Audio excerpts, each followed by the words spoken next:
ও নবীর সাহাবী, ও হযরত আবু হুরায়রা, হুজুর আপনার সঙ্গে আমি দুটি কথা বলতে চাই। আবু হুরায়রা ব্যাগে এলেন। ও আল্লাহর বান্দি, কি কথা বলবে বলো, কি কথা বলতে চাও? ওই সময়তে আল্লাহর বান্দিটা বলেছিল, ও আবু হুরায়রা রে, আমি জীবনে বড় একটা অন্যায় করে ফেলেছি। ও নারী গো, ও জননী মা, কি অন্যায় তুমি করেছো? ওই সময় আবু হুরায়রাকে লক্ষ্য করে ওই রমণীটা, নারীটা বলেছিল, ও আবু হুরায়রা, আমার আজও পর্যন্ত বিয়ে হয় নাই, কিন্তু আমার একটা কচি হয়েছিল।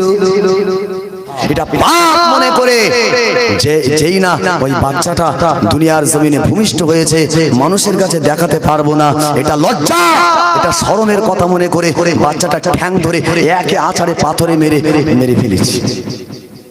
নিজের সন্তান পাপ, অভিশাপ মনে করে আমার কোনো স্বামী নেই, এতে কি করে বাঁশবাগানে, আম বাগানে এদিক ওদিক করতে করতে বেরিয়ে গেছে। অভিশাপ মনে করে যেই না দুনিয়ার জমিনে এসেছে, আমি পাথরের উপরে তার ঠ্যাং ধরে একটা বাড়ি মেরেছি, বাচ্চাটা মারা গিয়েছে। আবু হুরায়রা খুব মনক্ষুণ্ণ হলেন। ও আল্লাহর বান্দি, তুমি নিজে শেষ হয়ে গেলে, ক্ষতিগ্রস্তদের অন্তর্ভুক্ত হয়ে গেলে, আর একটা বাচ্চাকেও ক্ষতি করলে। নিজে তো পাপ করে ক্ষতি হয়েছে, আর একটা বাচ্চার জীবনটা শেষ করে দিলে। কিছু বোঝা যায়নি? ও আল্লাহর বান্দি, আল্লাহ তোমারে কোনো মাফ করবে না। নিজে শেষ হলে আর একটা বাচ্চাকেও শেষ করলে। এই কথাটা বলে আবু হুরায়রা চলে যাচ্ছিলেন।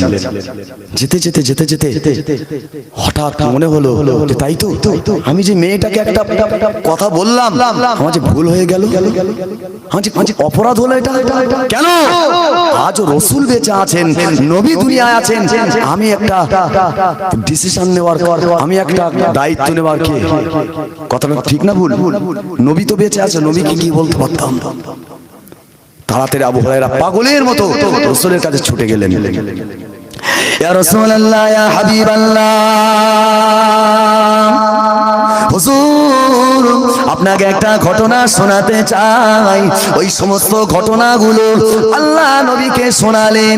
ইয়া রাসূলুল্লাহ, ইয়া হাবিবাল্লাহ, নারীটা আমাকে এই প্রশ্ন করার সাথে সাথে আমি তার উত্তরটা এটাই দিয়ে দিয়েছি যে তুমি শেষ হলে আর একটা সন্তানকেও শেষ করলে। হুজুর আমি নারীটাকে এরকম একটা কথা বলেছি, যেই বলেছে আল্লাহর নবী বলেছিল, আবু হুরায়রা তুমি নিজে শেষ হলে আর একটা নারীকেও শেষ করলে। সে তওবার জন্য রাস্তা খুঁজছে, তার রাস্তা না বলে দিয়ে তুমি শেষ হলে, আর সে যে রাস্তা পেল না, তার রাস্তা ধরিয়ে দিলে না, তাকেও শেষ করলে। এই কথাটা একটু আগে বলেছিল আবু হুরায়রা, তুমি শেষ হলে নারী বাচ্চাটাকেও শেষ করলে। অথচ ঘুরিয়ে রাসূল বলছে, ও আবু হুরায়রা, তুমি শেষ হলে তার গুনাহ থেকে না বাঁচানোর জন্য আর ওকেও শেষ করলে, তার গুনাহ থেকে তওবা করতে দিলে না। আবু হুরায়রা অবাক হয়ে গেল, হুজুর আমার যে ভুল হয়ে গেছে। হযরত আবু হুরায়রা রাদিয়াল্লাহু তাআলা আনহু ছুটে ছুটে ছুটে ছুটে ছুটে ছুটে মেয়েটাকে তালাশ করতে লাগলেন। দেখতে পায় গভীর জঙ্গলের ভিতরে মেয়েটা ডুগরে ডুগরে ডুগরে ডুগরে কাঁদে, আয় আমার আল্লাহ, আমি জীবনে কি অন্যায় করলাম, কি অপরাধ করলাম, আমার জীবনের গুনাহ মাফ হবে না। এমন করে কান্নাকাটি করে, রোনাজারি করে আল্লাহ পাকের নবীর সাহাবী হযরত আবু হুরায়রা সঙ্গে সঙ্গে ছুটে তার কাছে গেলেন। ও আল্লাহর বান্দি রে, চিন্তা করো না, পেরেশান হইও না, আল্লাহ পাকের নবী তোমার ক্ষমার রাস্তা বলে দিয়েছে। আল্লাহর কাছে তুমি তওবা করো, ইস্তাগফিরুল্লাহ ওয়া আতুবু ইলাইহি, আল্লাহ তোমার জীবনের গুনাহ মাফ করে দেবে। একটু চিল্লে হবে না? আহা,